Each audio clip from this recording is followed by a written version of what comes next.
Bienvenidos estudiantes del curso de botánica de la Universidad de Costa Rica. Mi nombre es Carlos y vamos a hablar el día de hoy acerca de la raíz, un tema que ya hemos pues tocado en el curso, pero que vamos a terminar de redondear el día de hoy. La raíz es una parte importantísima, fundamental en la estructura de la planta, ya que es el principal elemento que le da sostén al sustrato, al suelo, ¿no? Entonces, vamos a analizar la estructura primaria y secundaria de la raíz también a lo largo del tema y otros puntos importantes que vamos a tocar. Entonces, en primer lugar, vista desde afuera, podemos dividir a la raíz en varias zonas. La zona donde está el meristema sería la zona de división celular o la zona meristemática en el ápice, ¿verdad? Protegido obviamente por la calita. Entonces, la primera zona sería la zona de división celular o la zona meristemática. Encima de ella está la zona de elongación. ¿Qué es eso? Es el lugar donde las células que ya se produjeron por división mitótica empiezan a hacerse largas, a hacerse más largas longitudinalmente. Y entonces esa zona se llama zona de elongación. Y finalmente, encima de la zona de elongación está la zona de maduración, donde ya las células están especializándose, y en esa misma zona de maduración está la zona de los pelos absorbentes, como la vemos aquí. En algunos lugares donde ustedes lean podría decir que esta es la zona de los pelos absorbentes, pero realmente están en la zona de maduración.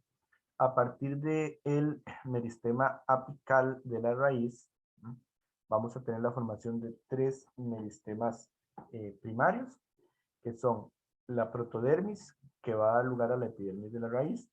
La epidermis de la raíz se llama rizodermis. En segundo lugar, tenemos el meristema fundamental, que va a dar lugar al tejido de relleno de la raíz. Y tenemos el procambium. A partir del procambium se va a formar el cambium vascular, que es el que va a terminar formando xilema hacia adentro y floema hacia afuera del cuerpo de la planta. Entonces, tres zonas: zona de división o zona meristemática, zona de elongación encima de ella y zona de maduración o de los pelos radicales encima de esta última zona de elongación. Bueno, eh, los pelos absorbentes o radicales, ¿no?, se van a formar por un proceso que se forma en la célula, ¿verdad?, donde el núcleo queda en posición apical y él va a ir creciendo y metiéndose en el substrato. Los pelos radicales miden pocos milímetros, ¿verdad?, unos cuantos milímetros de longitud, un par de milímetros. Son recambiables rápidamente, es decir, tienen una vida corta, algunos de 3, 4, 5, hasta 9 días, entonces son cambiables, son de vida corta. Aquí vemos de nuevo la estructura de la raíz. Y entonces vemos como aquí la caliptra o la cofia, de los que se van muriendo, protegen al meristema apical. Vean como aquí el meristema apical sale el procambium, que es uno de sus meristemas primarios. Y aquí tenemos que la parte central de la raíz se va a llamar cilindro central o estela. Entonces, a lo largo de la clase o del curso, si decimos cilindros, si decimos estela central, estamos hablando de lo mismo, ¿no? Aquí entonces tenemos nuevamente esas zonas de el meristema, zona de elongación, que estaría encima del meristema, y la zona de diferenciación, donde están los pelos radicales o absorbentes. Poniendo como ejemplo a el centeno, Secales cereales, tenemos, vean qué increíble. Una sola planta madura de centeno tiene unos 10 billones de pelos radicales, ¿ah?, que suman ellos un área de 10.000 kilómetros cuadrados en una sola raíz. Imagínense, eso es difícil de asumir, de entender, de visualizar. Y cubren una superficie, si los pusiéramos superficialmente todos juntos, serían como una superficie de un cuadrado de 20 metros por 20 metros. Imagínense, todo eso en la raíz de una sola planta de centeno. Ahora bien, estamos viendo que las dos funciones principales de la raíz serían agarrarse al subsuelo, perdón, al suelo, al substrato, y absorber. ¿Qué va a absorber? Agua y minerales. Pero las raíces tienen otras funciones.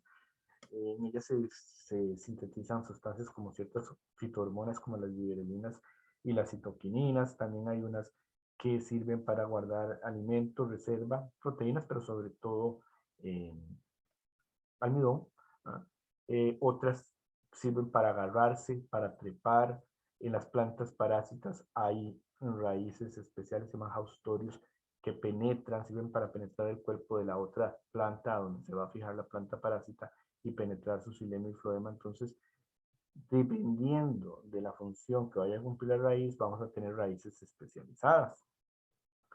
Hay sistemas radicales que son muy profundos, ¿no? Como por ejemplo en Belviscia, que es una gimnosperma rastrera que la mayor parte de ella está bajo el suelo, la mayor parte de su cuerpo y es raíz, y esa raíz puede alcanzar muchos metros de profundidad hasta donde está el agua. Entonces, las plantas que viven en zonas áridas tienen raíces muy profundas. También van a haber plantas que tienen sistemas radicales someros muy por encima del suelo.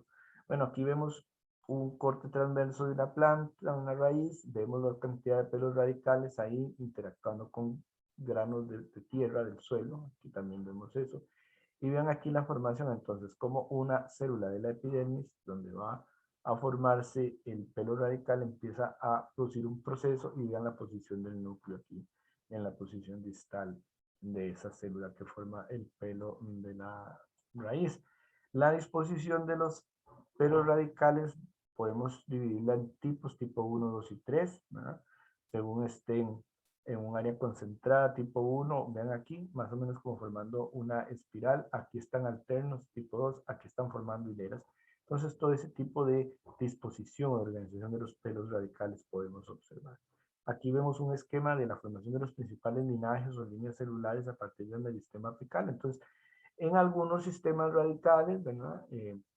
Podemos divisar fácilmente. Ya habíamos hablado de los sistemas radicales abiertos y los sistemas radicales cerrados.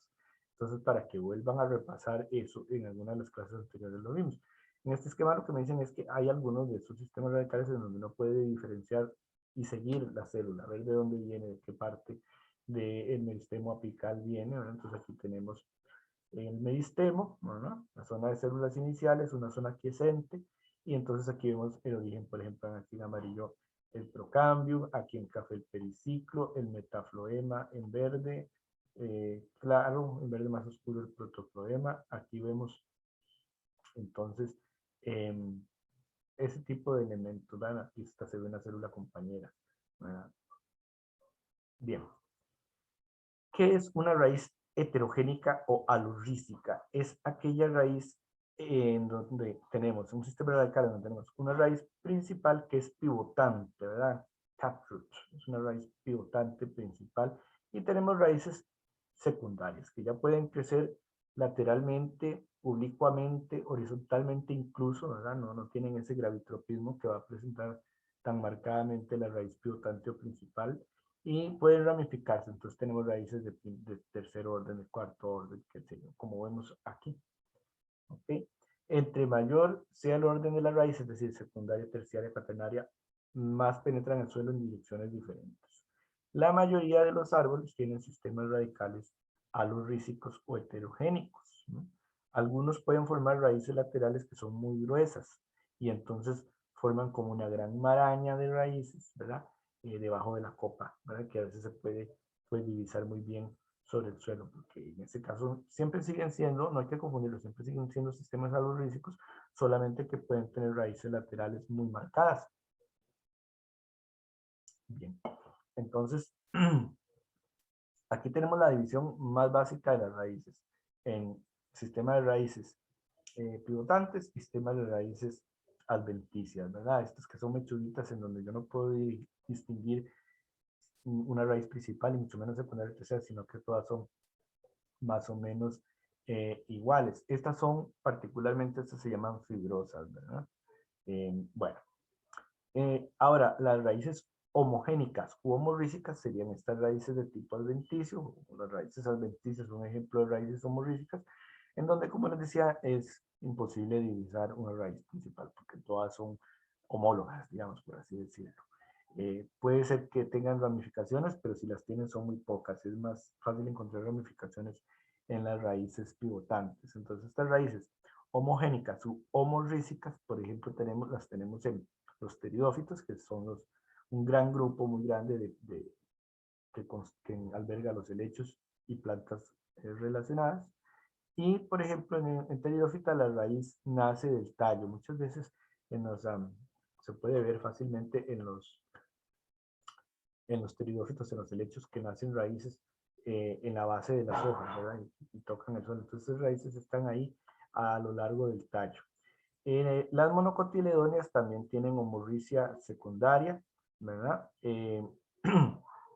Hay raíces ahí en las monocotiledóneas que nacen en los nodos inferiores del tallo, ¿verdad? Eso es un ejemplo de raíz adventicia por aquí. Ah, bueno, aquí lo tenemos. Nacen en los nodos que están aquí más cerca de la raíz, en la zona que está, en la zona de transición, cercana a la zona de transición entre la raíz y el tallo. Nacen la mayoría de las raíces en las muchas monocotiledóneas, ¿verdad? Esas son raíces adventicias. ¿Verdad? Ya raíces adventicias no tan fibrosas como estas que estamos viendo aquí, pero son raíces adventicias. Algunas dicotiledóneas pueden formar estolones, que salen tallos que cuando tocan el suelo vuelven a raicear, eso es un estolón. Eso en muchas de estas plantas sirve para la reproducción vegetativa o asexual, por ejemplo en las fresas. En los manglares, por ejemplo, hay cientos de raíces que son portadas por el tallo, que nacen de los tallos, ¿no?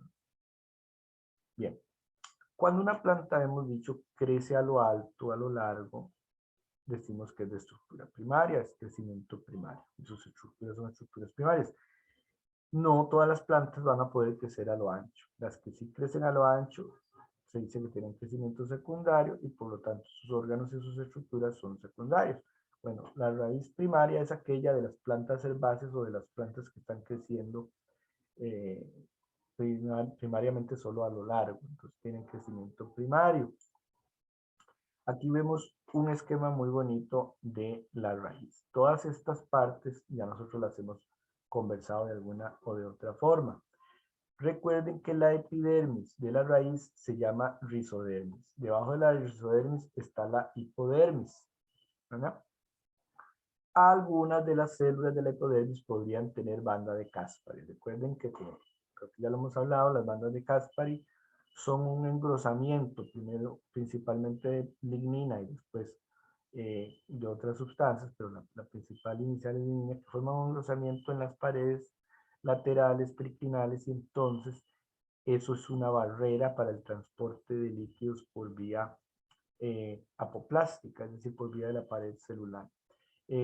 Si la hipodermis tiene estas células, entonces se llama exodermis. ¿Ven? Entonces en algunas partes podríamos encontrarlo como hipodermis o como exodermis. Está debajo de la rizodermis. Esta exodermis o hipodermis va a rodear todo este tejido de relleno que se llama el córtex. Recuerden tratar de no confundir esa palabra córtex con corteza. Que recuerden que la corteza es la cáscara, ¿verdad? En los troncos y en las raíces de crecimiento secundario, donde se forma corcho y que se va desgajando, también la llamamos en español corteza. Esto también debería llamarse corteza. Pero bueno, para no confundirlo, lo llamamos así en el término córtex, pero no hay que confundir córtex con la corteza. Ese córtex va a estar lleno de células de parénquima. Entonces, por ejemplo, en las raíces que son especializadas en almacenar almidón, ahí es donde se va a dar el almacenamiento del almidón, en los amiloplastos de esas células del córtex.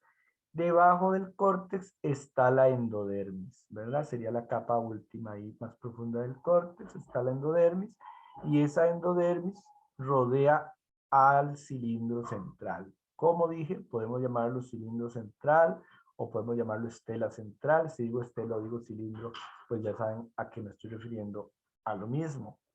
El cilindro central contiene los tejidos vasculares, el xilema y el floema, y además tiene los tejidos de sostén. Es decir, ahí van a ver células de esclerénquima, por ejemplo. El cilindro central también tiene el cambium vascular, ¿verdad? Y tiene células de parénquima. Vean que al inicio es parénquima. De este fajo de parénquima, esas células se van a reembrionalizar, es decir, se van a desdiferenciar y van a dar origen a un meristema, que es el cambium vascular.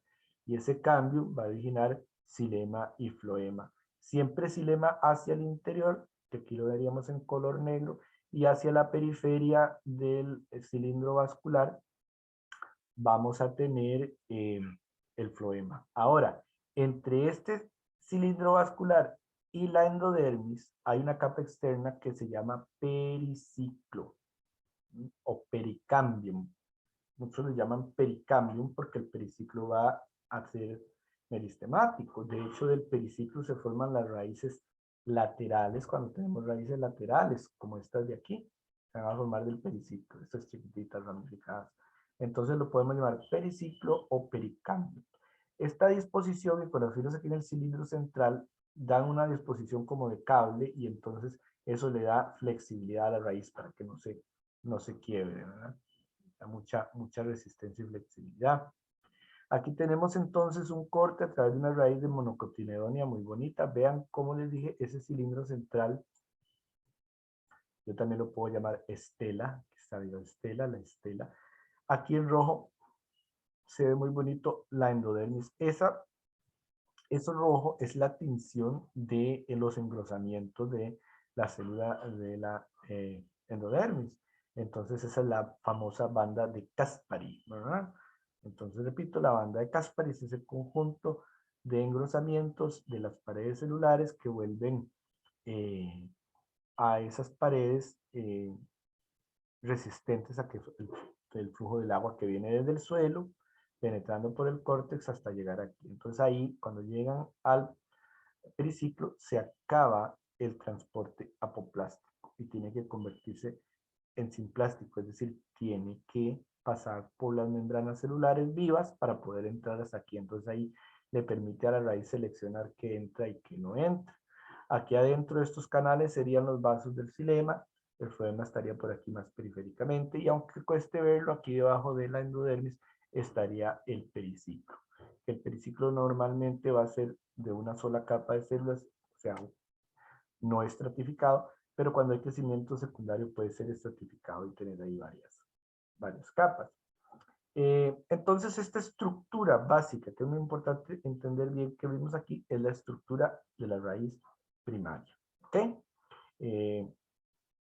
La parte central, la vamos a llamar entonces cilindro central o actinostela, está ocupada por el xilema. Ese xilema puede tener ahí varios como fajos, ¿verdad? O brazos, y entonces eso me va a mí a caracterizar la raíz. Si tiene 2 brazos de xilema se llama diárquica. Si tiene 3, triárquica. Si tiene 4, tetrárquica. Si tiene muchos polos de xilema, muchos brazos de xilema, entonces se llaman poliárquicas, raíces poliárquicas. Y esas raíces poliárquicas caracterizan a las monocotiledonias. Ahí vemos eso. Diárquico, triárquico, tetrárquico, hexárquico, poliárquico. En las pteridófitas y las magnólidas y las eudicotiledóneas, lo más común es tener cilindros centrales que dan diárquicos a tetraárquicos, ¿verdad? Mientras que en las monocotiledóneas serían como acá, poliárquicos, ¿verdad? Gimnospermas y dicotiledóneas normalmente van a tener esta disposición tetrárquica. Aquí está el funcionamiento entonces de la banda de Caspari a nivel de la endodermis. Vean que aquí está la endodermis, se ve muy bonita la banda de Caspari. Aquí abajo estaría el periciclo o pericambium y ya esto sería, bueno, los tejidos vasculares, xilema y floema hacia afuera. Ven que entonces el agua viene con sus minerales que absorben los pelos absorbentes y aquí en verde se ve que vienen por la vía del simplasto, es decir, viva, y aquí por la vía del apoplasto. Entonces, ¿por qué tiene su fin el transporte apoplástico en la endodermis? Porque al llegar aquí choca con esta suberización, con esta lignificación de acá de la banda de Caspari y entonces ya es impermeable acá, no puede, tiene que atravesar esta membrana y esta membrana celular, dejarlo pasar para poder así seguir al periciclo y ahí hasta el xilema, porque ese flujo de agua con minerales del suelo va a llegar hasta aquí a los vasos del xilema. Entonces, aquí se acaba a nivel de la endodermis el transporte por plástico y hay sin plástico y que tiene que ser seleccionado a través de esta membrana. Entonces, esas características de la endodermis con el periciclo que les he comentado, aquí están bien, se las puse ahí para que las puedan hacer como un versus, ¿verdad? Como comparar una contra otra, que cuál tiene banda de Caspari, que cuál no tiene banda de Caspari, que cuál es más, dónde está ubicada la endodermis, que ya lo hablamos, dónde está ubicado el periciclo, qué sé yo. Entonces ven el agua va a entrar a través del pelo radical, va a pasar por la hipodermis, va a pasar por el córtex, y aquí a nivel de la endodermis se acaba el transporte apoplástico, ¿verdad? Como habíamos dicho acá. Muy bien, ahí se lee en esa comparación. Esta está muy bonita, vean aquí, donde se ven, aquí en E sería la endodermis. Vean aquí las bandas de Caspary que tienen disposición como en U. ¿Ven qué bonito? Aquí está, este es el engrosamiento de la banda de Caspary. Entonces, esto sería el córtex, y aquí abajo, la línea de células que está abajo, sería el pericambium o periciclo.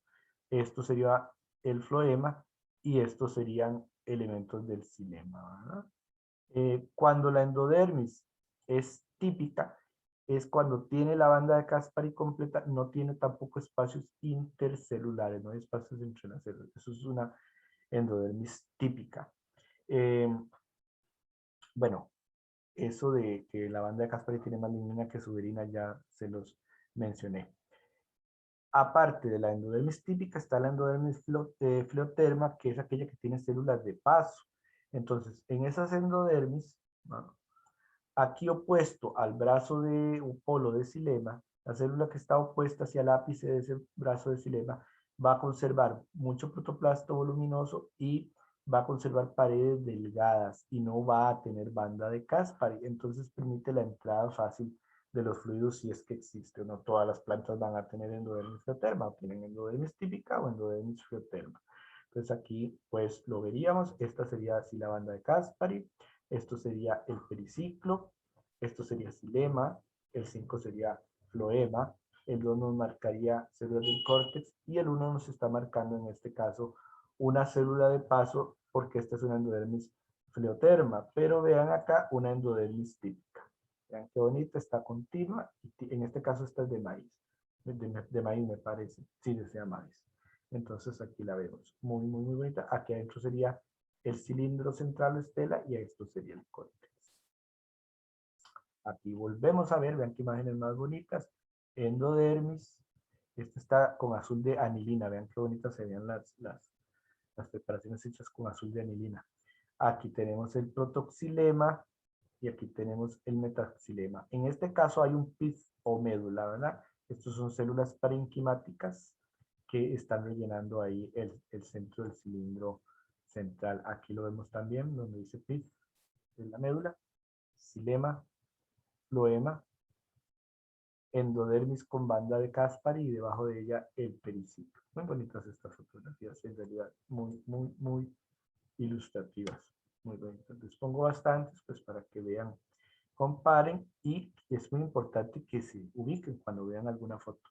Porque entonces en los exámenes, por ejemplo, lo más probable es que les salga una figura muy bonita de microscopio donde haya que reconocer las partes, ¿verdad? ¿Qué es cada tipo de célula? ¿Cómo se llama cada parte de sus cortes? Si estamos hablando de la raíz, si estamos hablando del tallo, si estamos hablando de una hoja, ¿no? Aquí vemos otra endodermis fleoterma en ranunculus, ¿verdad? Vean que aquí está el floema, aquí está un elemento del vaso del xilema, ¿verdad? Y entonces, vean que aquí termina el xilema. ¿Cuáles serían las células de paso acá? Tendrían que ser estas que están acá. Que vean que de hecho estas que están acá de la endodermis se ve muy claramente el engrosamiento de la banda de Caspary, en cambio estas no las tienen. Estas están contrapuestas al xilema y son las células famosas de células de paso, ¿no? Bien. Entonces estos esquemitas me enseñan lo mismo que les vengo diciendo, donde se acaba el transporte que se hace a través de las paredes, el transporte apoplástico, y qué función tiene la banda de Caspary. Esta es una endodermis muy bonita de Smilax, ¿verdad? Que es una raíz poliárquica. Tenemos muchos polos de xilema. Vean aquí 1, 2, 3, 4, 5, 6. ¿no? Se ve muy claramente y muy bonita la endodermis. Las funciones, la estructuración de la endodermis está regulada fitohormonalmente, en este caso por la auxina, ¿verdad? Que ya hemos mencionado, los grupos de hormonas de las plantas, que es muy importante que las tengan claros. Eso se vio, si mal no recuerdo, creo que se los expliqué en la primera clase del curso. Para que el que no se acuerda, se devuelva y lo tienen que tener presente todo esto. Bueno, eso ya se los expliqué. Ahí lo tienen para que lo estén pues revisando. Ahí esta está muy bonita también, donde se vean que en el cilindro central radical, es decir, de la raíz, el metaxilema está adentro y el protoxilema está afuera. Eso se los digo por ahí en alguna parte para que le pongan atención, porque cuando vamos subiendo de la raíz hacia el tallo, la zona intermedia entre los dos se llama zona de transición. Ahí comienza a haber una rotación de tal manera que el metaxilema y el protoxilema cambian de disposición. Entonces el metaxilema queda hacia afuera y o prácticamente viendo hacia afuera, y el protoxilema hacia adentro. Entonces cambia en el tallo con respecto a la raíz. Eso es un asunto muy interesante. Pues, también. Por ahí está explicado, todas esas cosas que yo les digo, por ahí están explicadas en la clase. Aquí vemos cortes a través de Arabidopsis thaliana. Esa zona de transición que les decía se llama el hipocótilo. Véanlo acá en este esquema de aquí. Esta sección sería el hipocótilo. Esta sección sería el hipocótilo. Vean que es la transición de raíz ya a tallo. Entonces hay diferentes cortes desde el ápice, ¿verdad? En D, perdón, el hipocótilo se representa en D, o sea, este corte de aquí sería el hipocótilo. Y aquí están explicados pues los colores. Vean que al principio en la raíz podemos tener dos polos de floema, pero ya en el haz vascular pues como que va a fusionarse en un polo, ¿verdad? Entonces, estos vasos vasculares, recuerden que eran colaterales porque teníamos xilema y floema. Y si tienen cambios, se llaman abiertos. Ya todo eso lo hemos analizado en otras clases. Bien, por ahí está explicado lo que les digo de la disposición de esos tejidos para que lo vean. Entonces, ven, esto es un haz vascular ya en un tallo, ¿verdad? Se llaman endárquicos, ¿sí? Porque el metaxilema aquí es exterior al protoxilema, ¿ven? Contrario a la estela de la raíz. Recuerden, esto es ya en un tallo, es para que comparen. Ven aquí. Tenemos el haz vascular, tenemos eh, el floema, ¿verdad? Tenemos aquí, aunque no veamos el cambium, tenemos metaxilema y más adentro el protoxilema. Veanlo aquí de nuevo. Está el cambium, ¿ah? El floema, estos son fibras de esclerencia. Floema, cambium, metaxilema y hacia adentro el protoxilema. ¿Ah? Entonces era eso que yo les estaba hablando. Mientras que la raíz, la disposición es exárquica, porque el metaxilema está adentro y el protoxilema está hacia afuera. Entonces en la raíz la disposición del xilema y del haz vascular es exárquica. En los haces vasculares del tallo es endárquica. Bien, siguiendo con la raíz primaria, entonces aquí bueno, tenemos la disposición básica, la caliptra o cofia, ¿verdad? Aquí tenemos, bueno, estas son células que van muriendo de la caliptra. Aquí tenemos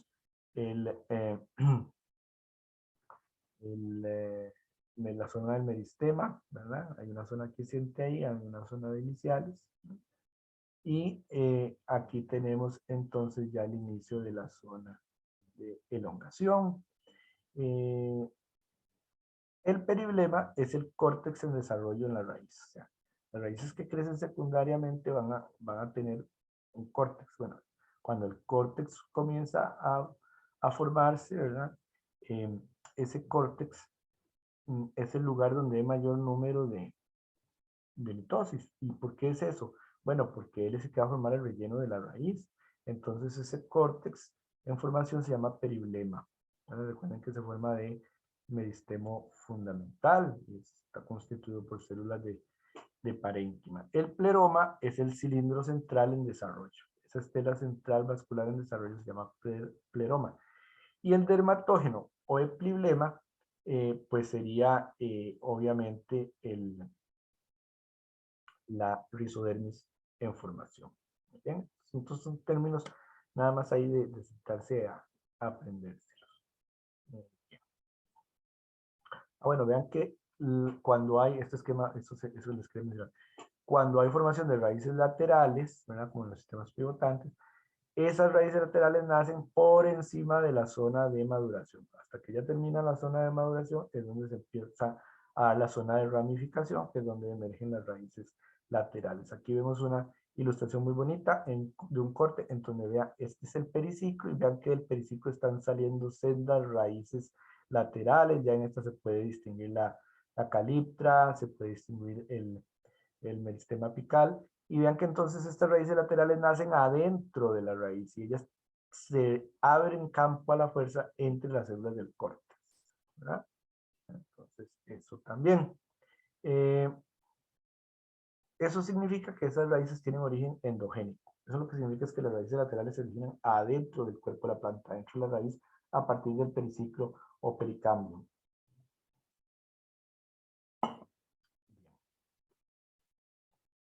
Aquí vemos también un corte, la disposición esa que acabamos de hablar en los otros tejidos de donde está el metaxilema, donde está el floema, el cambium, que lo veíamos aquí, la endodermis, que estaría aquí, el periciclo pericambium, que estaría debajo, y aquí vean que entonces esta raíz lateral que están haciendo el pericambium o periciclo.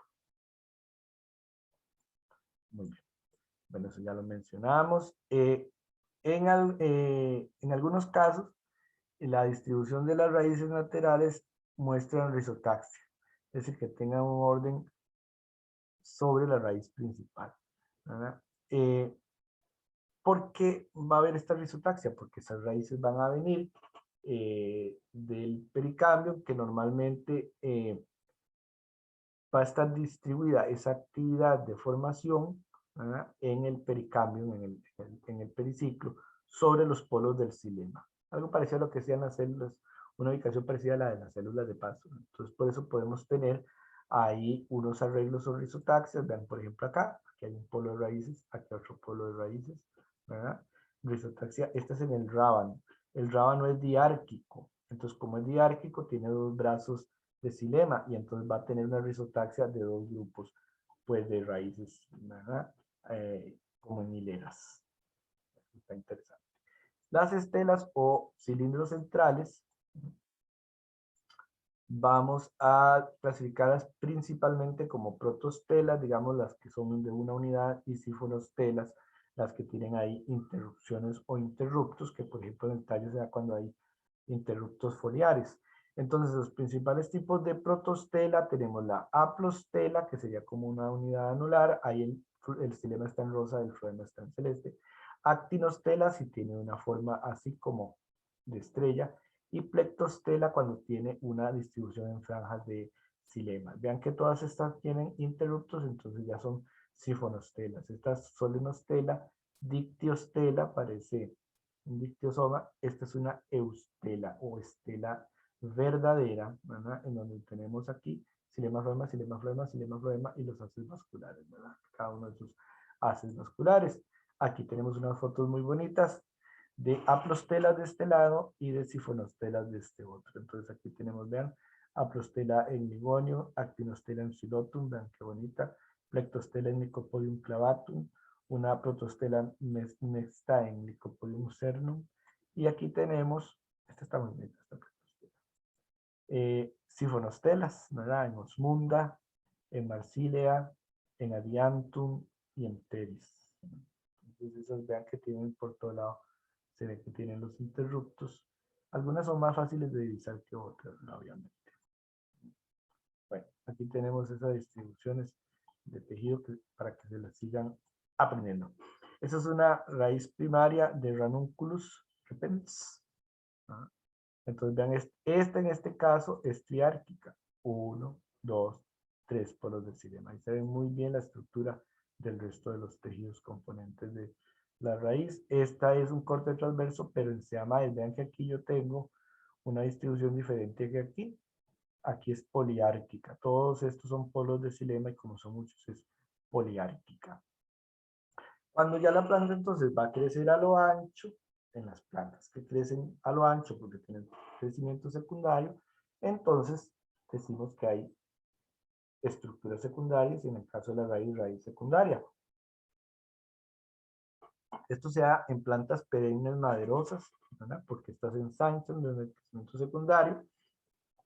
Y bueno, entonces ya tenemos el mismo tema de la reembrionalización, ¿verdad? Del parénquima que está hecho el xilema y el floema primarios se reembrionaliza y va a formar floema secundario hacia afuera y xilema secundario hacia adentro del cuerpo de la planta.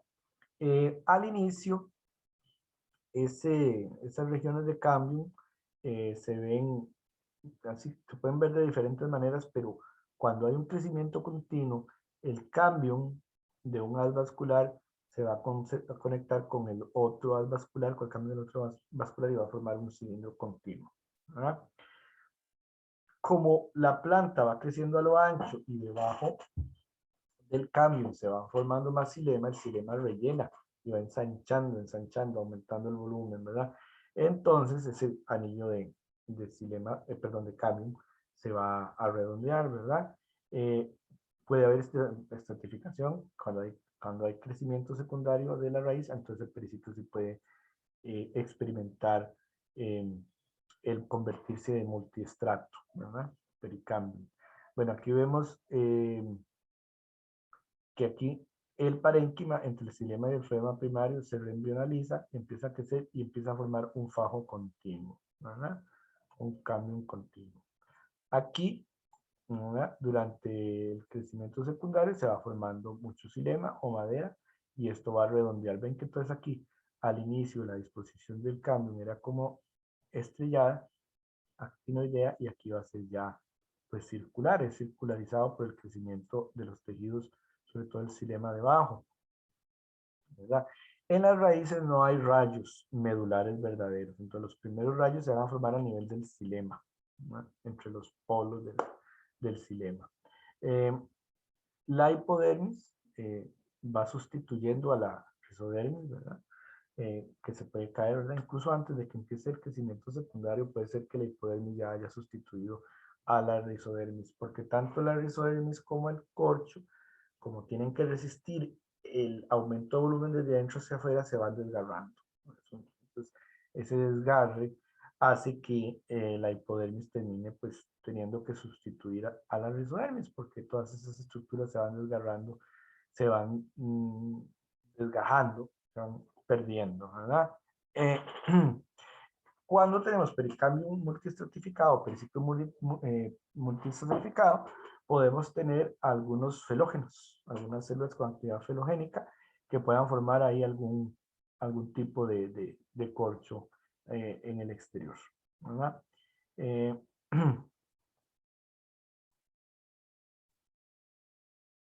Bueno, y entonces ya llegamos a tener la estructura de la raíz secundaria típica, ¿verdad?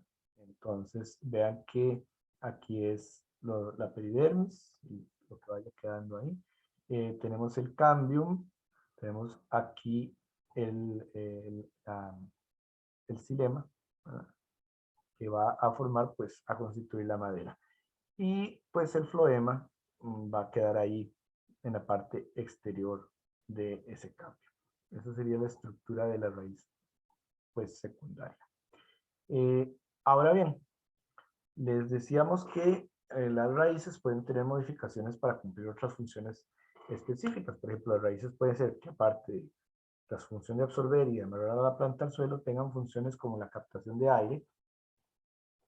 En lugares donde, digamos, el clima es seco, puede que en el aire haya incluso partículas de polvo y agua, entonces las plantas especializan o tienen raíces especializadas, algunas de ellas, para poder absorber eso, por ejemplo, o pueden absorber agua, pueden almacenar nutrientes, ¿verdad? Pueden ser útiles si la planta es una planta trepadora, ¿verdad? Y entonces tenemos o la frutabilidad, una planta que está acuática, está llena de tener espacios con aire.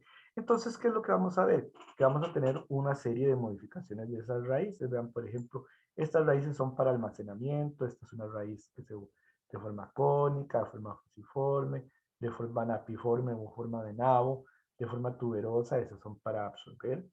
A las raíces de las leguminosas, por ejemplo, se asocian con bacterias fijadoras de nitrógeno, Rhizobium y otras.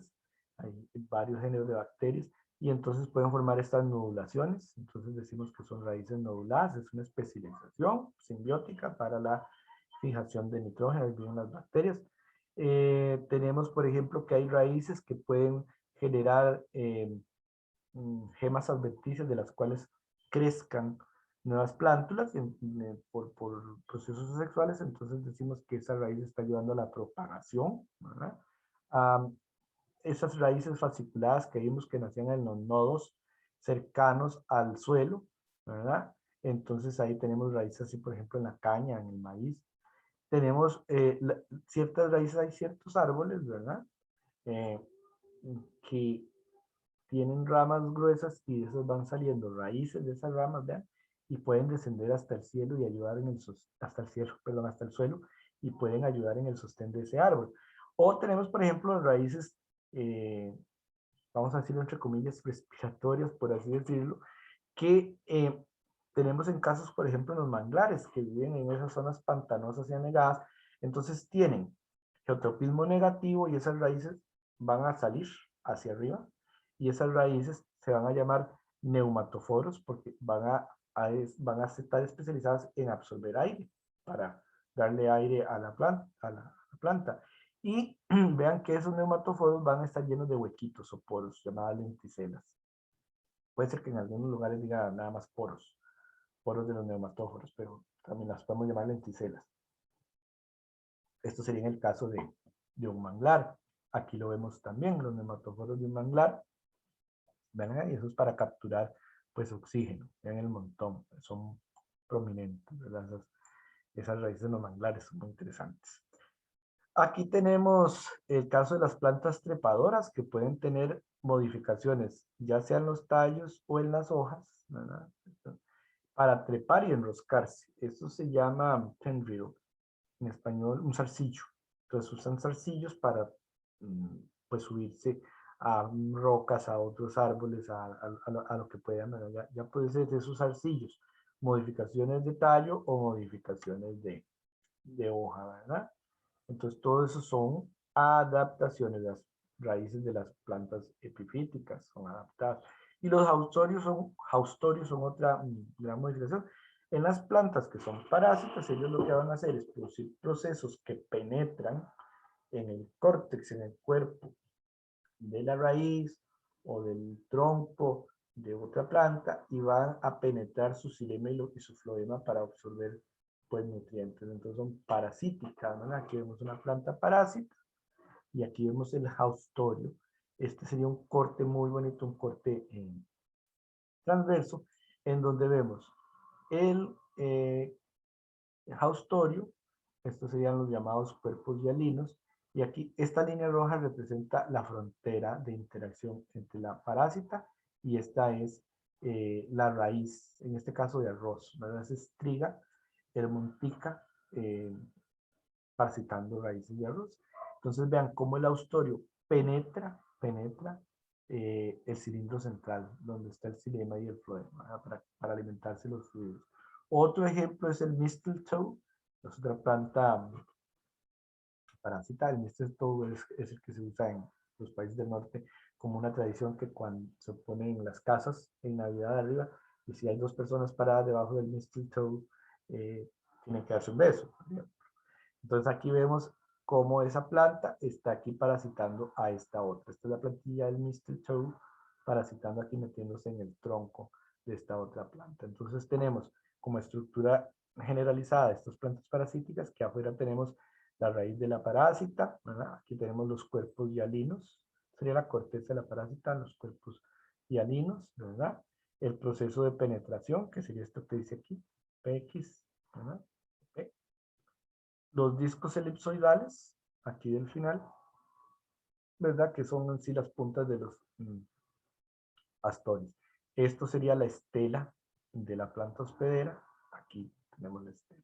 Y el corte de la raíz de la planta hospedera, o de la planta que está siendo parasitada. Un ejemplo muy notorio de plantas parasíticas es esta muy bonita. Me parece que si yo se las presenté en una de las clases iniciales del curso. Y entonces esta planta, esta es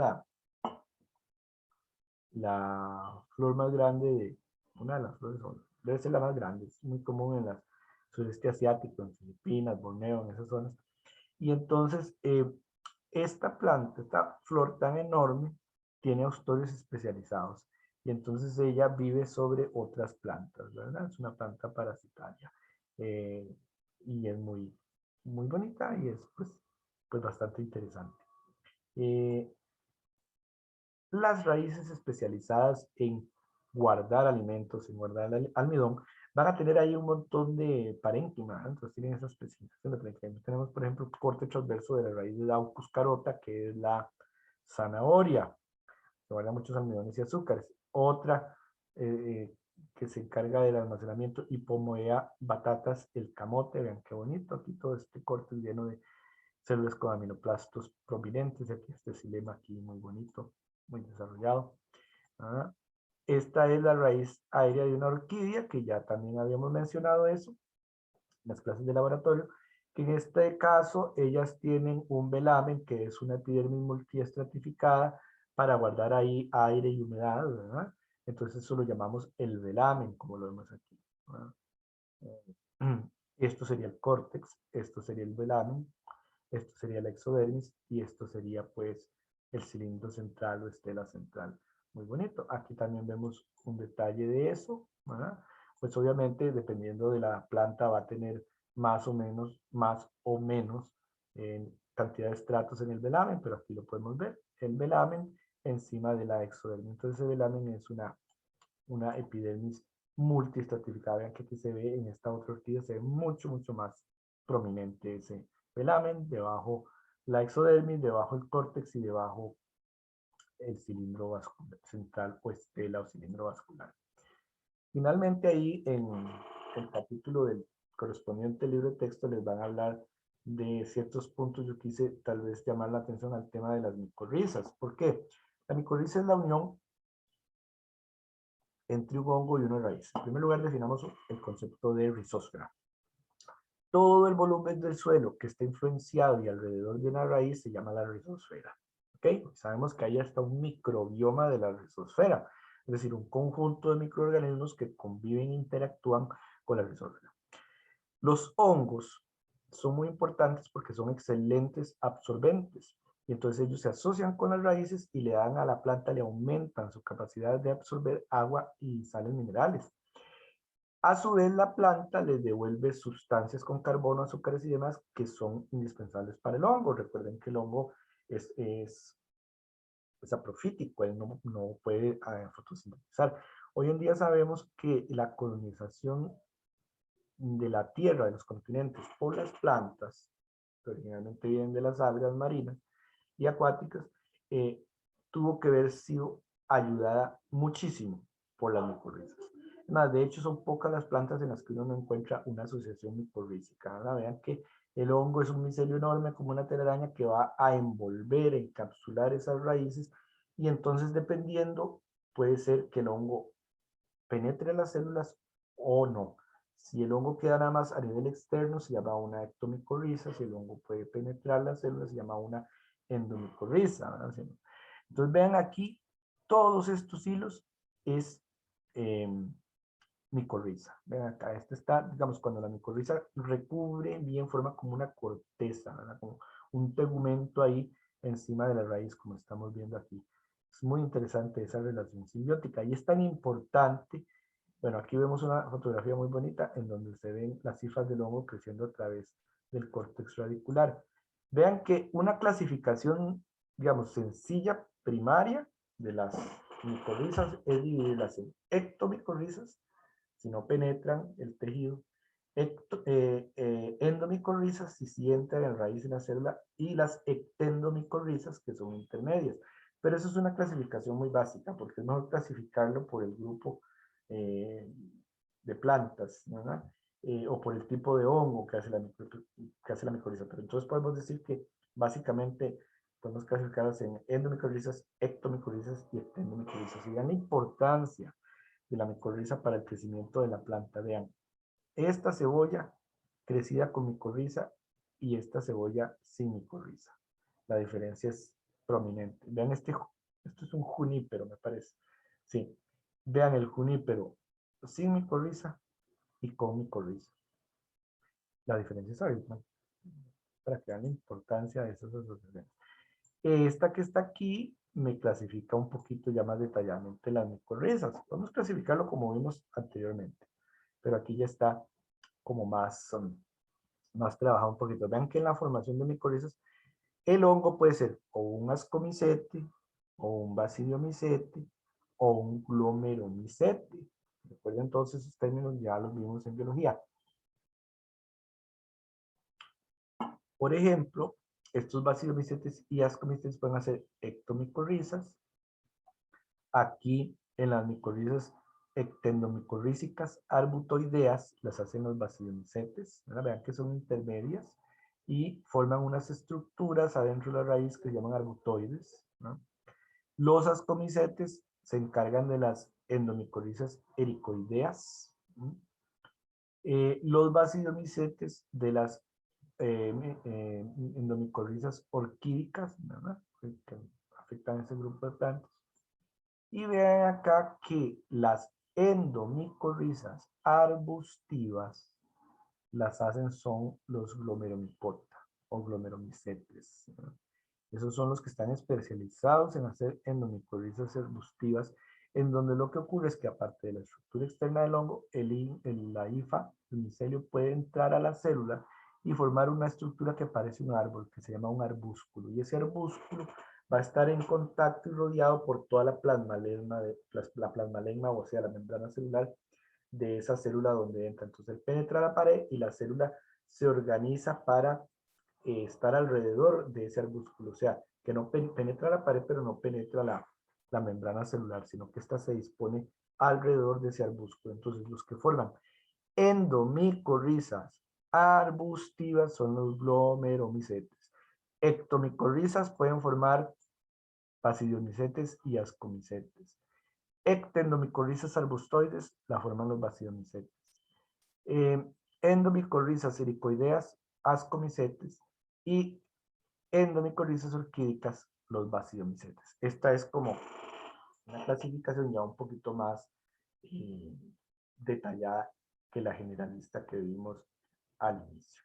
Aquí en este cuadrito entonces están definidas esas formas o esas clasificaciones, ¿verdad? Para que se lo vean bien. Está la ectomicorriza, la arbutoide, la monotropoide, bueno, esa no la mencionamos, la arbuscular, la ericoide y la orquidoide, ¿verdad? Entonces vean que esta, por ejemplo, las endomicorrizas orquídicas es porque afectan a las orquídeas, ¿no? Las ericoides a la familia Ericacea, por ejemplo. Las arbusculares tenemos que afectan a variedad de plantas, briófitas, pteridófitas, gimnospermas, angiospermas, ¿no? Muy importante, estas son las de los glomerulicetos, ¿no?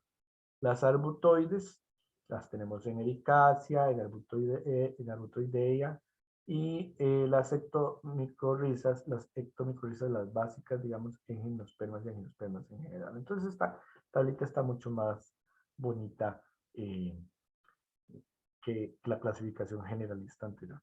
Bueno, espero que esto les complemente los conceptos y conocimientos que hemos venido hablando durante la semana acerca del tema de la raíz, y nos vemos en la siguiente videoclase.